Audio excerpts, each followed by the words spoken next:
Hello YouTube, and welcome back to another book review from me, your host, Logan Albright. I'm talking about a little bit of a strange one this week, but I found it fascinating, and it's one of my favorite books I've read this year. It's a nonfiction book, and it's by the author John Michael Greer, who I don't think I've talked about on this channel before. And it's called The King in Orange, The Magical and Occult Roots of Political Power. Now let me say a little bit about John Michael Greer before I get going. I am a big fan and very interested in occultism, magic, paganism, all that kind of stuff. The entire bookshelf you see behind me is all books on the occult. It's pretty much like my major interest in reading, and I have hundreds of books on the subject. And the first book I ever read on the subject was written by John Michael Greer. It was a book called Monsters. I happened across it at a Halloween display at Barnes & Noble, at Borders Books, when Borders Books was still a thing, in 2007. And it was a black cover with a pair of yellow eyes on it that said Monsters. And I was like, good, book about werewolves and vampires for Halloween, excellent. But it was actually a very serious and interesting treatise on various types of monsters from folklore and what their basis in fact may be, and what their stories revolving occultism and traditional beliefs and paganism, all that kind of stuff. And in the back of the book, there was a section on ceremonial magic to protect you from monsters. And I didn't know that ceremonial magic was a thing. I always thought magic was either something completely from the realm of fantasy fiction or parlor tricks, stage illusions, that sort of thing. But I was totally fascinated, and it set me down this long journey of reading all these books, and it's fantastic. And John Michael Greer is a druid. He used to be the head of the American Order of Bards, Ovates, and Druids, and he's written like 100 books, and I've read a bunch of them, and they're all great. He's a very good writer, and this is a fascinating book. And basically what this book is, it's an examination and an autopsy of the 2016 U.S. presidential election from the point of view of someone who believes in occult and hidden powers. And I loved it. I thought it was great. The title, of course, is a reference to Robert W. Chambers' classic series of short stories called The King in Yellow, which I've reviewed on this channel and which were highly influential on Lovecraft and a bunch of other weird fiction writers. Recommend if you have not read. The King in Yellow is excellent. And it's about the King in Orange is obviously a reference to Trump because of his ridiculous orange hair.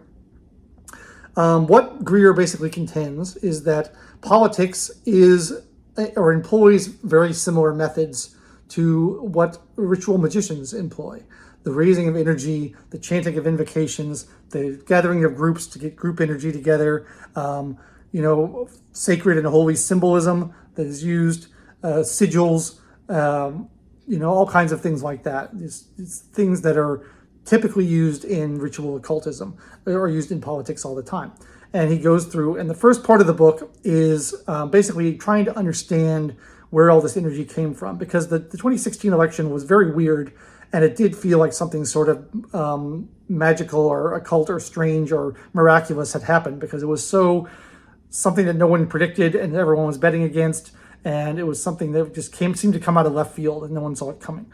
So he tries to understand what the background to that and the buildup of it was. And I will say that this book got him in a little bit of trouble with his contemporaries, because a lot of people don't understand the difference between trying to understand a phenomenon and endorsing that phenomenon. He keeps his cards fairly close to the chest in this book. I don't really know what his political views are. I don't think he's a big Trump supporter. He doesn't seem that way. But in order to try to understand why people were supporting Trump, he got tarred with the label of a Trump supporter. And he's considered to be, like, by a lot of people in the occultism movement, he's considered to be a bigot and a racist because he said nice things about Trump, even though he really doesn't say nice things about Trump. He just tries to understand where Trump is coming from and where his supporters are coming from, which I think is crucial. If you're going to try to be effective in politics or in anything else, you have to understand why things are happening and not just wave your hands and say, everybody's a bigot, everybody's a racist. That's not an effective way of understanding the real situation. And so the first thing he does in the book is kind of goes back and says, well, look, the people were frustrated with the political elites. The political elites were basically taking them for granted. The Democratic Party, which used to be the party of the working man, has basically abandoned the working man and is saying, we take your votes for granted. We take black votes for granted. We take all these people's votes for granted. We don't have to earn them. You're just going to give them to us because we're better than the Republicans. And then they go off and do all these policies that benefit the upper classes and the elites. And they have a very elitist way of talking about things. And there's like all this stuff about, well, you should have to sacrifice your material comforts and well-beings for things like climate change.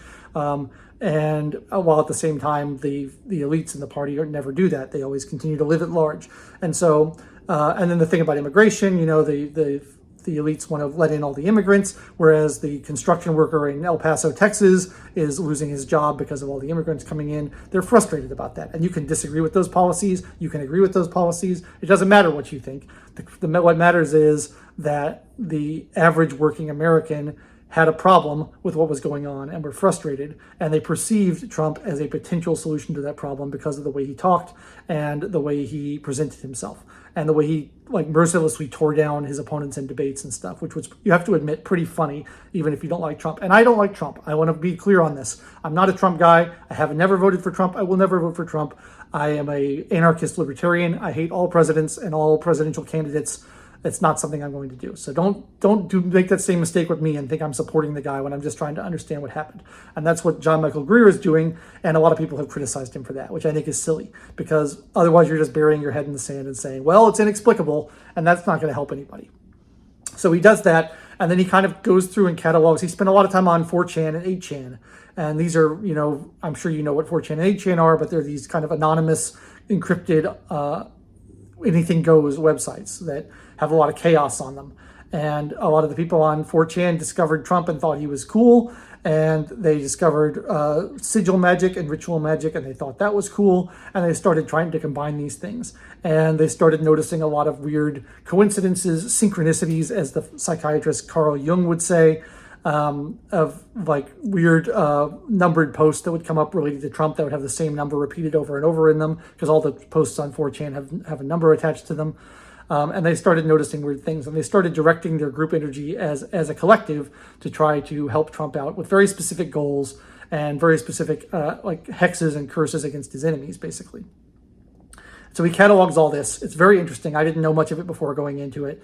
And then he catalogs the opposition and why the opposition was ineffective. It seemed like a lot of the stars were aligning for the Trump people in 2016. The anti-Trump people, according to Greer, there's a lot of, Wiccans and pagans and druids who are anti-Trump. That's a very left-leaning movement for the most part, and it's understandable. And they were, a lot of them tried to work magic to stop Trump. But Greer's contention is that they were not organized. They all had different goals. Their goals were too broad. They would try to bring in social justice goals and, climate change goals and things like that instead of being very specific. He talks about a point where the entire 4chan community was trying to make Hillary Clinton collapse in public, which eventually did happen. And that's a very specific minor goal that you can all focus on. Whereas the goal of, we want to stop Trump, but we also want justice for, victims of police brutality, and we also want an end to climate change. It's too diffuse. It doesn't go anywhere. And he also talks about being too public with their goals. One of the things that magicians know is that if you're doing something, you're doing a working, it's more effective if you keep silent about it and don't go around blabbing about your intentions all over the place, and you just stay focused on it and keep it inside. The anti-Trump resistance was very vocal, whereas the 4chan resistance was the 4chan supporters of Trump were very focused and cloistered in their little online communities. So anyway, I just thought it was a fascinating book. It's unlike any other book I've ever read. I've never read about politics organized from a magical perspective before, and I think that in itself is worth reading. I think trying to understand what happened in 2016 and why it was so weird is worth doing.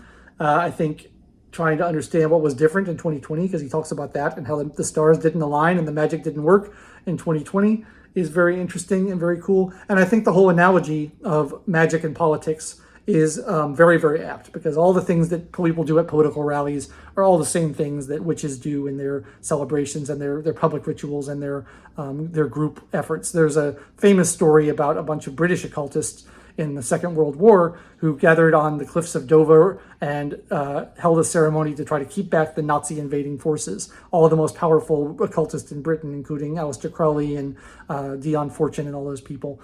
And that's a fascinating story too. So that kind of magical resistance is not unprecedented. It's been done in the past. And the Nazis didn't invade Britain, so who knows, maybe it worked.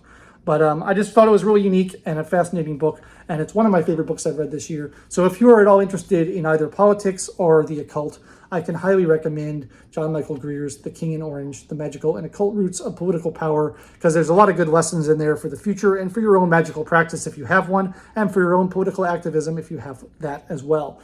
It's quite short. It's an easy read. It's a lot of fun. But it annoys me so much that people can't like analyze things without being tarred as supporters of those things. You know, it's like I'm very, very slowly working my way through The Origins of Totalitarianism by Hannah Arendt, because I'm interested in totalitarianism, and it's largely about like post-Holocaust, what was going on there. And Hannah Arendt's a Jewish woman who's writing this as a philosopher, and the first part of that book is devoted to why is there so much anti-Semitism? Where does it come from? And I think if that book were written today, she would be criticized as anti-Semitic for even asking that question, because we're just meant to expect to believe that, oh, just people are just hateful bigots and that's the end of the story. That's clearly not a sufficient explanation. There's clearly reasons why people feel the way they do. They're not good reasons. They're not justified reasons. We don't have to support the reasons, but by pretending they don't exist, we're not doing ourselves any favor. And it's not victim blaming. It's not saying that the people brought it on themselves or anything like that. It's just trying to understand where people are coming from and why it's happening. And I think if you don't do that, you're just not thinking. And I like to think. So that's my thoughts on The King in Orange by John Michael Greer. Recommended highly if you're interested in either of those things. And I will be back next week with another book review for your viewing pleasure. Thanks so much for watching. If you've enjoyed this review, please like the video, subscribe to the channel, and click the bell for notifications. Leave me comments down below, and I will be back next week. Catch you later, and I've been your host, Logan Albright. Goodbye.